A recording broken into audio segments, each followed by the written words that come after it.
Hello, my name is Resilan, and welcome to Satisfactory. Now, in our last episode, we observed walked through the plant that's building by aluminum ingots. And right now, we're just outside this plant watching the train take on aluminum ingots. Now, this aluminum ingots factory is building 720 aluminum ingots per minute.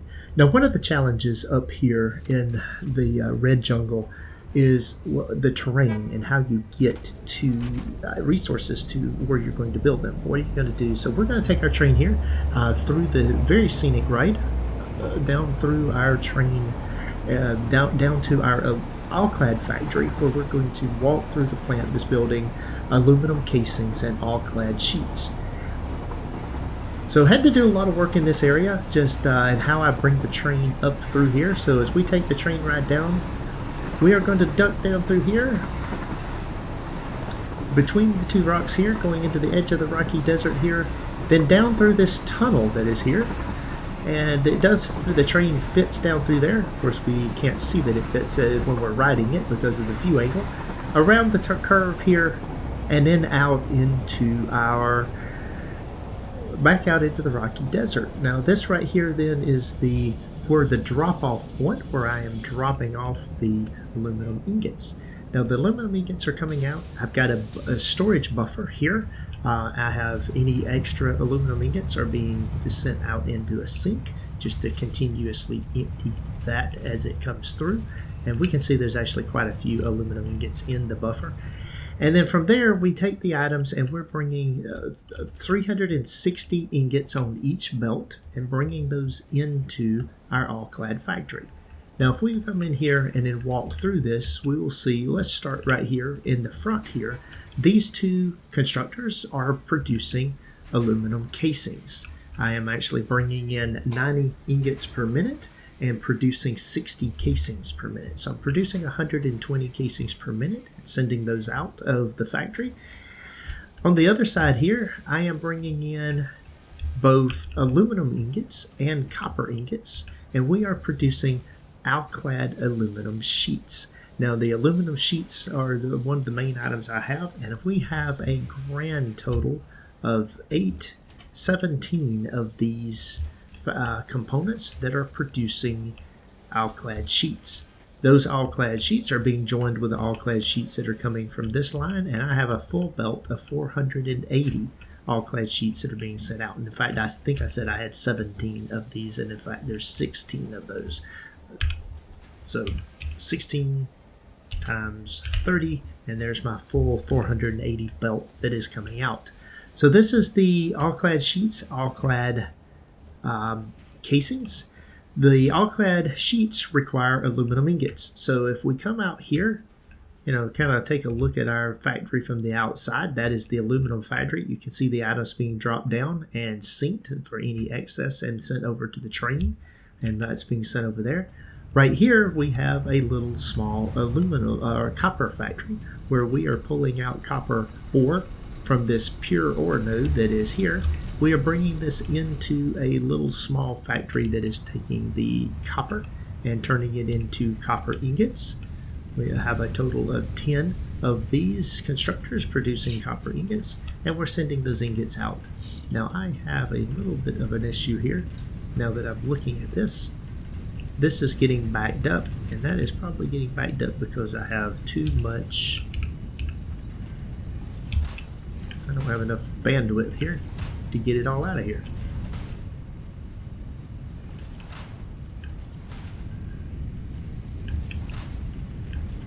The 270 belt is not enough. There we go.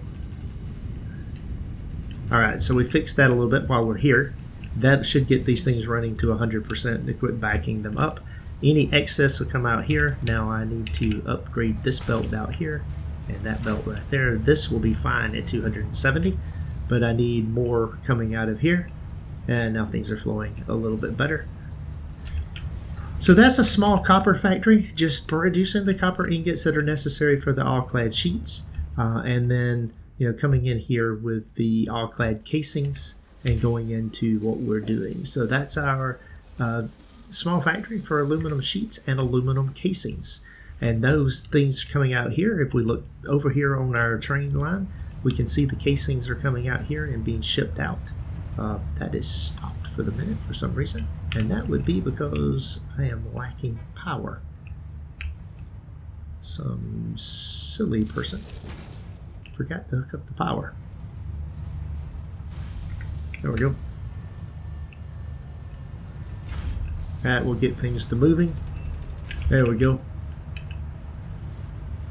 And we are producing a whole bunch of coupons there now with any excess items that we're producing. So we have our sheets and our casings are coming over here to the train station. We're just dumping them into this train station. It is full at the moment, and then taking them by train over to our factory over there. Now I do see a problem, and I've got some blinking lights here, so we're going to talk a little bit about this. Houston, we have a problem. As you can see here, I have a traffic jam. Fortunately, the signals have prevented a crash from occurring, but as you can see as I circle these things, every signal is red. I have two trains that are squared off against each other, and I have all three of my trains that are supposed to be delivering items to my storage facility are sitting here stuck. They are doing absolutely nothing. So with that in place, there are some things that we have to do. First and foremost, let's get into this particular train and turn off self-driving. Now, there's a couple of different solutions that we could take to this. This is being caused, if I zoom out a little bit and just come up here a little bit, you can see I've got a train spur that goes over to the Alclad station that we built in the last episode. I have a spur that goes over to the computer station and is picking up the computer components. And then I have a spur here that's coming in, another line coming in that is bringing my iron and copper goods in, and bringing all of these are joining down into one station and one set of tracks.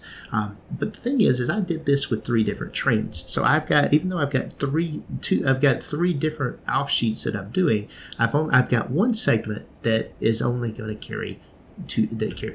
I've got two of these that join out here, and then two more that join here. So I've got two sets of two joining down into one, and that is creating a bit of a traffic jam. So if we get on this particular thing, we are going to get on this train, also turn off self-driving. We are going to back it up. We've got to get this out of the way. Now, the fix to this, like I said, there's a couple of fixes that I could apply. One of the fixes that I could do would be to go in and take the computer facility and the Alclad facility and just use one train, and alternate, kind of ping back and forth between those two stations. That's a very valid approach that can be done. That is kind of the approach that I took with the picking up the rubber and plastic and fuel, and then picking up the quartz and the silica on the train line over there that we looked at the other day, or several episodes back. On this particular case, though, I'm going to take a different track. So part of the problem that I have, if I take one of these items here and look at this, you'll see I've got a blue track, then a green track, then a light blue track, and then I don't know what color that is. I'm partially colorblind. A lighter color of green, a yellow green. We'll call it yellow green. You've got an orange section of track over here, and then way over here in the other thing, we have a red section of track. The problem is this red section of track, this green section of track, the trains can advance down here to the point that they block each other, and that's a problem. So what we're going to do to fix this is an inexpensive and cheap fix. We're going to take out some of the signals. We'll take out that set of signals there. We will get the Christmas present out of the way. We're going to take out this set of signals here as well. Now what that does is, if I grab one of these signals, now you'll see I've got the green, I've got the yellow green, then I've got the red. The red goes all the way over there into my storage facility. If we follow this over, this is all one segment of track, so no train can be in here. Now, ultimately, I would kind of like to have a signal here on this track back here, and one track on the signal up here, so that these would be separate signals. The issue with that is that I can't allow the train from the computer or the aluminum to advance into this area until they clear back out going the other direction. So this will work for now. This will clear the traffic jam, let things progress. I can get back in here, I can turn on my self-driving, get out of that particular train. It'll run down through here now. It's running. That will allow the iron and copper items to progress and move over to the storage facility. Then we will come back down here to the computer train. We'll get in it and turn on self-driving of it. It will now try to advance. Now what you'll see is this signal is now blocked. This signal is blocked because the iron train, if we look up in there, the iron train is going into the train station up there. It's on this segment of track.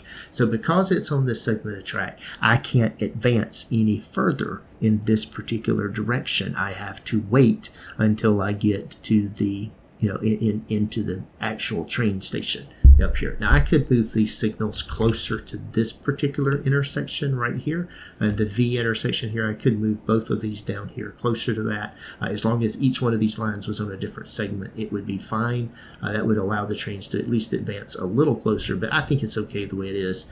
It's going to work. We will notice and sit here. If we look at it, the train here will progress out of the station and head back down the line. And there it goes. Now with that, if we pan around here and see, the computer train is waiting. So soon as the line clears, we see the light turns green. The computer train tried to advance, and that's one of the issues. It started to advance, but the train coming from the aluminum got there first. It kind of won the race, so to speak, of the starting race, and it progressed first, leaving the computer train sitting there. That happens. It's part of the whole thing. This particular setup is not efficient in delivering things to the train station, but I'm not delivering high volumes of stuff. I'm not delivering anything to the train station that is volume dependent.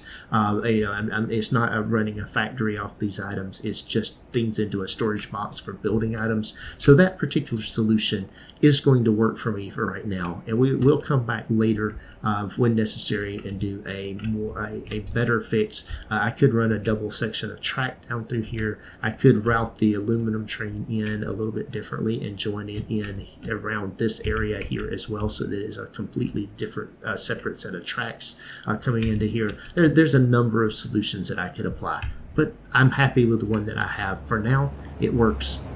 If you're enjoying the videos, please hit the like button as it helps me out, and consider subscribing to the channel to be notified when new videos are posted. Thanks for watching, and take care.